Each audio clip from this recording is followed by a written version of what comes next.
حضور صلی اللہ علیہ وسلم کے پاس ایک مہمان آ گئے رات کے وقت میں۔ جب وہ آئے تو حضور نے پوچھا کھانا کھانا ہے؟ تم نے کہا کھانا ہے۔ جھوٹ اور بھوک کو جمع کرنا منع ہے؟ کہا جی کھانا ہے۔ تو حضور صلی اللہ علیہ وسلم نے فرمایا ازواج مطہرات کے گھروں میں پتہ کرو کچھ ہے۔ حضرت ام سلمہ کے گھر میں پتہ کیا تو کہا یا رسول اللہ 4 دن سے روٹی نہیں پکی۔ حضرت زینب سے پوچھا تو کہا حضور کئی دن سے چولہا ہی نہیں جلایا۔ حضرت عائشہ صدیقہ، حضرت میمونہ، حضرت سودا، تمام گھروں سے بظاہر یہ دو جہاں کے شاہ ہیں، پر باز کچھ رکھتے نہیں۔ دو جہاں کی نعمتیں ہیں ان کے خالی ہاتھ میں، ہر چیز ہے پر فقر اختیاری ہے، کوئی شے نہ ملی۔ نبی پاک صلی اللہ علیہ وسلم نے مسجد میں اعلان کیا، فرمایا کون ہے جو میرے مہمان کو روٹی کھلائے؟ ان لفظوں کا حسن کوئی حسن والا ہی سمجھ سکتا ہے۔ فرمایا کون ہے جو میرے مہمان کو کھانا کھلائے؟ تو ایک صحابی لے گئے اور اٹھے وہ صحابی جو صحابہ میں غریب تھے، ایک انصاری جو غریب آدمی تھے، اگرچہ میرے محبوب کے غلاموں میں جو بڑے امیر تھے وہ بھی خرچ کرنے میں بڑے آگے تھے، حضرت عثمان غنی رضی اللہ تعالیٰ، حضرت عبد الرحمن ابن عوف، حضرت ابو بکر صدیق رضی اللہ۔ لیکن یہ غریب آدمی کا حضور میں لے جاؤں گا، میں لے کے جاؤں گا، یہ بخاری مسلم ہے۔ حضور نے فرمایا لے جاؤ۔ وہ اب صحابی گھر لے گئے اور بیوی سے مشورہ کیا، بات پہ غور کرنا، ہر چیز کی بھوک دیکھی جا سکتی ہے، بچوں کی نہیں دیکھی جا سکتی۔ وہ انصاری حضور کے مہمان کو گھر لے گئے، جا کے بیوی سے مشورہ کیا، کہا بھلی مانس گھر میں کچھ ہے؟ تو اس نے کہا تھوڑا سا بچوں کے لیے کھانا رکھا ہے۔ بچوں کے لیے؟ بچے تو بزدل کر دیتے ہیں، بچے تو آدمی کو بزدل کر دیتے ہیں، بچے تو مار دیتے ہیں، کلیجہ پھٹ جاتا ہے بچہ بھوکا ہو، نیند نہیں آتی۔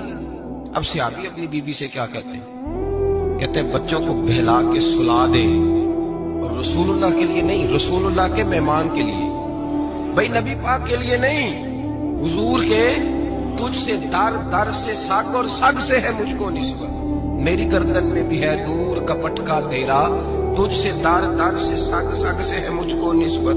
لمبی بات ہے، بچوں کو سلا دو۔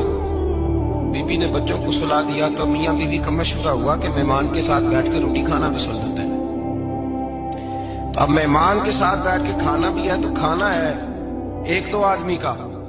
اب خاوند اپنی بیوی کو تیار کرتا ہے کہ میں بھی کھانے میں بیٹھ جاؤں گا، تو بھی بیٹھ جانا، اور جب مہمان کھانے میں ہاتھ ڈال لے تو اٹھنا، کہنا وہ ہو دیا تو صحیح کیا ہی نہیں، ابھی بجھ جائے گا، اور جا کے دیا بجھا دینا۔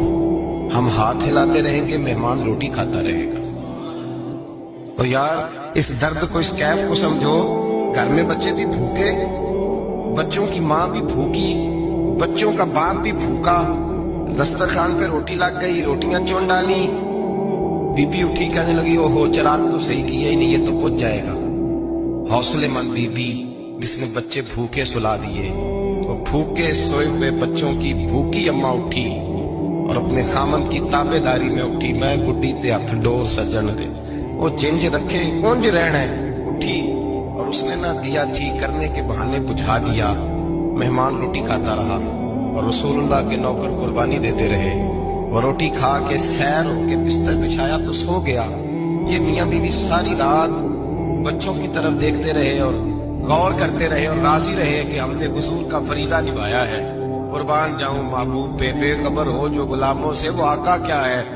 وہ صحابہ وہ اگر قربانیاں دیتے تھے تو جو اعزاز ملتا تھا وہ بھی بڑا شان والا ہے۔ صحابی کہتے ہیں میں فجر کی نماز پڑھنے مسجد آیا، پہلا قدم رکھا تو میرے کریم بولے، حضور نے فرمایا رات جو تو نے اور تیری بیوی نے عمل کیا ہے خدا کو بھی بڑا پسند آیا ہے، محمد مصطفیٰ کو بھی بڑا پسند آیا۔ اور پھر ایک لفظ اور ہے حدیث میں، ایک روایت میں کچھ جملے اور بھی ہیں۔ حضور نے فرمایا جب تو اور تیری بیوی رات مہمان کے ساتھ احسار کر رہے تھے نا، تو عرش کا مالک تمہیں مسکرا کے دیکھ رہا تھا، رب تمہیں دیکھ کے مسکرا رہا تھا، رب تمہیں دیکھ کے مسکرا۔ تر دامنی پہ شیخ ہماری نہ جائیے، ہم دامن نہ چھوڑ دیں تو فرشتے وضو کریں، پر میں وہ مسکرا رہا تھا کہ میرے بندے میرے رسول کی رضا کے لیے کیا کر رہے ہیں۔